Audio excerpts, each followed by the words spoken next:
우리나라는 보수하고 진보를 많이 구별을 하죠. 그런데 보통 진보 세력들은 집이 없습니다.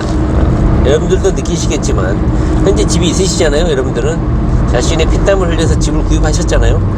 그 집을 구입하고 나서 달라진 자신의 정치적 스탠스를 한번 생각을 해보세요. 성격히 보수화가 이루어지지 않았습니까? 젊었을 때는 부모님이 챙겨주고 다 할 때는 진보 세력이었는데, 자신이 피땀 흘려서 집을 산 이후로부터는 자신이 급격히 보수화된 것을 느낄 수 있을 것입니다. 그러다 보니까 자유한국당이라든가 이런 보수 세력들의 준동, 친일파들의 준동에 대해서도 약간 눈 감아버리는 그런 보수화 길을 걷게 되는 것이죠. 자유한국당이라든가 기타 뭐 여러가지 보수 세력들이 아무리 잔소리를 해도 지지율이 30%, 40%, 20% 후반대가 나오는 이유가 뭘까요? 바로 이런 것입니다. 자신이 어떤 부라든가 부동산이라든가 어떤 이런 것을 취득을 하게 되고 가지게 되면 보수화가 진행이 되는 것은 명확하다.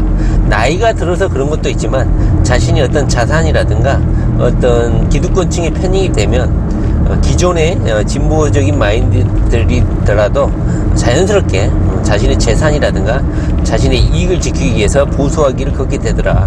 그렇게 생각합니다. 현재 부동산 폭락주라든가 부동산에 대해서 아주 부정적인 의견을 주장하시는 분들은 대부분 젊거나 아니면 이런 자산을 구축하지 못한 그러신 분들이 아마 그런 주장을 하게 되지 않을까 싶습니다. 현재 조국을 보면서 여러분들 어떻게 생각하실지 모르겠지만요, 그런 자녀들의 그런 교육 준비 이런 것도 저는 주변에서 많이 봅니다. 그건 일상화가 돼 있어요. 그런 자녀들의 그런 교육 준비라든가 스펙 쌓기를 위해서 동분서주하고, 그것도 노력이거든요. 그것을 일반 가지지 못한 사람들은 약간 뭐 차별이라든가 질시, 부러움일 수도 있어요. 그런데 현재 주어진 환경 하에서 이런 가진 자들은 자신의 인적 네트워크라든가 수단과 방법을 가리지 않고 이런 스펙과 이런 대학 입시를 위한 준비를 쌓아가는 것, 이런 것은 정말 치열할 정도로 전투적이거든요. 여러분 주변에 그런 분들이 있을지 모르겠지만 너무너무 전쟁이에요. 각자 나름대로 그것이 정론이든 아니든 주어진 여건 하에서 자신들의 네트워크라든가 자금력 안에서 대입 준비를 그렇게 하고 있는 것이 일상사다. 그래서 조국 사태를 바라보는 이런 입장도, 물론 진보 세력들, 민주당을 지지하는 문재인을 옹호하는 세력들은 당연히 정파적 입장에서 조국을 지지하겠지만 조국과 같은 레벨의 수준, 같은 레벨의 자본력을 갖고 있는 사람들은 조국의 자녀가 당연히 저렇게 하는 건 당연한 거야. 현재 다들 저렇게 하고 있는데 왜 조국만 욕먹어야 하느냐 하면서 조국을 옹호하는 입장을 많이 취하고 있어요. 왜? 그게 다들 그렇게 하고 있거든. 굳이 조국만 그렇게 욕먹는 게 너무 심하지 않냐 이렇게 하는 사람이 있어요. 그러니까 민주당을 지지하지 않더라도 조국과 같은 입장에 처해서 대학 입시를 준비하고 있는 많은 중산층 이상의 사람들은 조국을 이해한다니까요. 저게 자연스럽거든. 다들 저렇게 준비하고 있거든.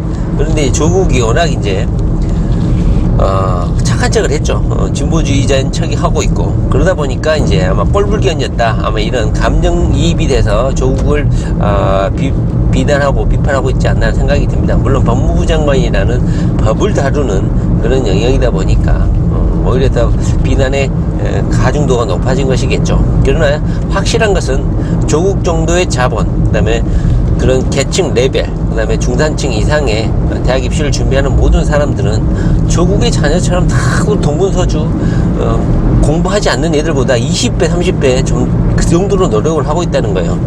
그래서 뭐 조국의 자녀의 노력을 폄하하지 말라 이런 비판이 비등한 것도 바로 그런 것이죠. 물론 편법도 등원돼 있지만 현재 입시제도에서는 그렇게 준비하고 있는 것이 어느 정도 일상이 되어 있는 현재 교육 시스템인 것 같아요. 입학사정관제라든가 여러 가지 면에서 뭐 선진국형 입시제도를 이렇게 따라가고 있는 것은 뭐 자연스러운 것 같기는 한데, 가지지 못한 사람들에게서는 상당히 진입장벽이 더욱 높아지고 있다. 이것이 자본주의 시스템인 것 같아요. 돈 있는 사람들은 더 잘 배우고 좀 더 계층 카르텔을 유지할 수 있는 가능성이 높아진다. 그러나 돈이 없는 사람들, 양극화에서 하단에 있는 사람들은 계층 이동이 더욱더 어려워지는 이런 상황인 것 같습니다. 조국 사태를 보면서 저는 그런 교훈을 얻게 됩니다. 가진 놈은 계속 잘 나가는 거야. 그러나 가지지 않는 사람들은 계속 조국을 공격하고 있고, 그 현재 중산층 이상의 이런 사람들이 준비하고 있는 대학 입시 준비 20기 10개씩 동문서주 봉사활동 이런 프로젝트 다들 그렇게 뛰고 있거든요. 그걸 이해를 못하죠. 다들 그렇게 하고 있다는 것이다. 그러나 그거 자체도 하려면 돈이 필요하거든요. 그런데 그걸 못하고 있는 것이죠. 그러니까 상대적 박탈감이라든가 이런 위화감을 느끼게 되는 것이죠.